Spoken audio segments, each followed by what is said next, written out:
यहाँ पर आई और उसको आपने एक्सेप्ट किया है। सबसे पहले कार्यक्रम को आगे बढ़ाते हुए मैं दीप प्रज्वलन से कार्यक्रम की शुरुआत करना चाहूंगी।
श्री अजय श्रीवास्तव जी का मैं स्वागत करती हूँ।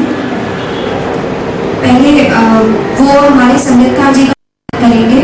पहले प्रशांत बेहरा जी हारमोनियम पर,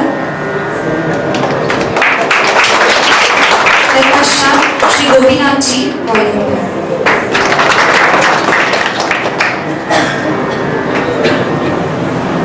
इससे पूर्व की माननीय नृत्य प्रदर्शन शुरू करें, मैं उनके बारे में एक छोटा सा परिचय लेना चाहूंगी। ओडिसी नृत्य की अपनी अलग शैली विकसित की है ताकि इस नृत्य को और समृद्ध बनाया जा सके। श्रीमती कविता द्विवेदी जी बड़े ही कुशल ओडिसी संगीतज्ञ गुरु हरिकृष्ण बेहरा जी की पुत्री एवं शिष्य हैं। इन्होंने केवल 8 साल की उम्र से ही ओडिसी नृत्य के प्रदर्शन की शुरुआत की। अपने 20 साल से भी ज्यादा करियर में इन्होंने राष्ट्रीय तथा अंतर्राष्ट्रीय स्तर पर अपने नृत्य से ख्याति प्राप्त की है। इनकी आकर्षक मुद्राओं, सुनाम्य पग संचालन तथा भावपूर्ण नेत्रों ने श्रीमती कविता जी को भारतवर्ष की उत्कृष्ट ओडिसी नृत्यांगना बना दिया। श्रीमती कविता द्विवेदी जी अपनी दूरदर्शिता, बहुमुखी प्रतिभा तथा बेहतरीन अभिनय के लिए विश्व विख्यात है। उनके नृत्य में ऐसी शुद्धता एवं दिव्यता है जो दर्शकों को प्रसन्नचित्त तथा मोहित कर देती है। इन्होंने राष्ट्रीय स्तर पर कई कार्यक्रम दिए हैं, जिनमें से कुछ इस प्रकार है: Khajuraho festival of dance 1996 Madhya Pradesh, Konark festival 1992 जो कि सूर्य मंदिर में प्रदर्शित हुआ था, Surya music and dance festival 1994 Thiruvananthapuram Kerala, Mukteshwar नृत्य महोत्सव 2007 भुवनेश्वर उड़ीसा, उस्ताद अलादिया खां महोत्सव 2008 जयपुर। विदेशों में इनके कार्यक्रम हैं: Jerash festival 2007 Jordan, Dubrovnik festival 2007 at Croatia, कीस international dance festival 1999 at Berlin Germany. इसके साथ साथ श्रीमती कविता द्विवेदी जी ने कई देश के स्कूल व कॉलेजों में अपना प्रदर्शन कर चुकी हैं। विदेशों में इन्होंने ओडिसी नृत्य के शिविर आयोजित किए हैं, जिनमें से एक है हाउस्टोन यूएसए। अब मैं श्रीमती कविता द्विवेदी जी से निवेदन करती हूँ कि वे यहाँ मंच पर आए और अपने नृत्य का प्रदर्शन।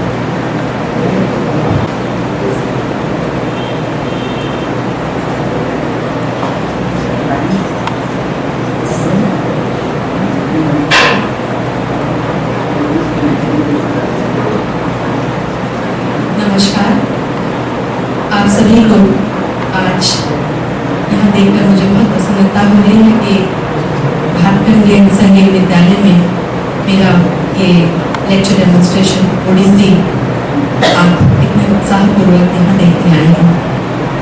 इसके लिए मैं अपने हृदय से आभार प्रकट करती हूँ श्री अजय श्रीवास्तव जी का, जो पीछे बैठे हैं, जो कि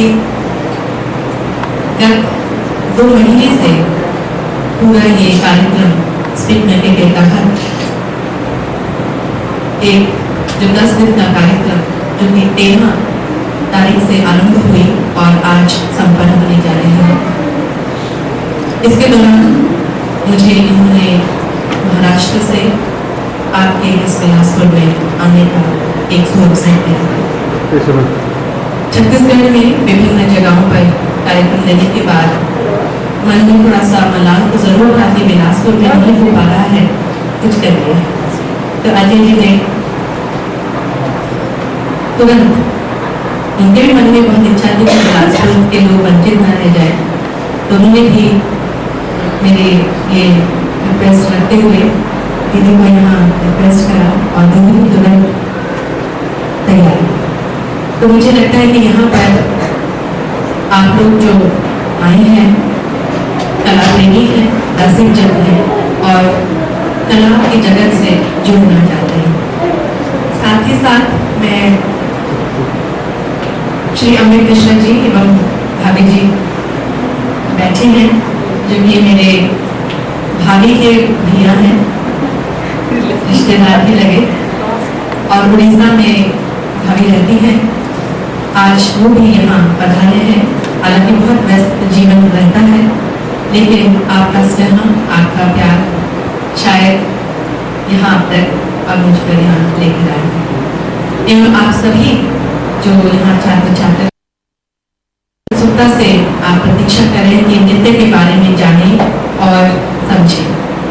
थोड़ा सा क्षमा चाहूंगी कि विलम्ब हुआ है, क्योंकि अभी सुबह ही कोरबा में NTPC कोरबा वहाँ पर कार्यक्रम था, वहाँ विलम्ब से शुरू हुआ, 11 बजे शुरू हुआ, जब खत्म होना चाहिए था। लेकिन खैर सब कुछ उसी की मर्जी के बगैर नहीं, उसी की मर्जी होती है, सबका समय बना हुआ है और समय के अनुसार ही सब कुछ होता है। तो आज ये स्टेटमेंट के तहत ओडिसी नृत्य, ओडिसी लेक्चर डेमोन्स्ट्रेशन जितना भी मैं ये 1-1.5 घंटे के अंदर आपसे बांट पाऊँ, आपका आशीर्वाद चाहती हूँ। आज स्टेटमेंट के तहत ये ओडिसी नृत्य की पेशकश जो होगी, ओडिसी की इतिहास और उसमें जो प्रैक्टिकल एस्पेक्ट है, मैं आपको बताती जाऊँगी। वैसे तो भारत में 7 शास्त्रीय नृत्य हैं और विभिन्न प्रांतों से नृत्य देखा गया है, और ओडिसी जो है वह उड़ीसा राज्य से। उड़ीसा आपको मालूम ही कहाँ है, और यहाँ पर प्रमाण मिलता है नृत्य का 2री शताब्दी से। और जैसे जैसे मंदिरों का निर्माण होता गया और अनेक धर्म आते गए उड़ीसा में, उड़ीसी नृत्य का या नृत्य का एज सच प्रचार प्रसार होता रहा। जैसे कि 4th सेंचुरी में अनेक शैविज्म, शिव धर्म से रिलेटेड मंदिरों का निर्माण हुआ, जैसे कि लिंगराज मंदिर, शत्रुघ्नेश्वर मंदिर, परशुरामेश्वर मंदिर। ये सारे मंदिर जो हैं, इनमें जो उकेरी गई मूर्तियां हैं, इसमें हमें नृत्य का प्रचलन होता हुआ दिखता है। और उड़ीसा में अनेक धर्माचार्यिज्म के बाद जैनिज्म, तांत्रिज्म, बुद्धिज्म, ये सारे धर्म के अंदर भी नृत्य का प्रचलन रहा। लेकिन जब 11वीं शताब्दी आई और लोगों का विश्वास, ध्यान जो है भगवान विष्णु के प्रति ज्यादा आने लगा, तब निर्माण हुआ भगवान श्री जगन्नाथ जी का मंदिर, जगत के नाथ जगन्नाथ जी का मंदिर। और इसी मंदिर में नृत्य का प्रभाव ज्यादा रहा, और ये नृत्य करा जाता था फीमेल डांसर्स के द्वारा, देवदासियां जिनको कहा जाता था, देव की दासियां या महान नारी महरी। और ये जो महरी नर्तकियां या देवदासियां जो मंदिर में ही भगवान श्री जगन्नाथ जी के समक्ष नृत्य करा करते थे, उसको कोई देख नहीं पाते थे। और नृत्य जो है वह एक पूजा का माध्यम था।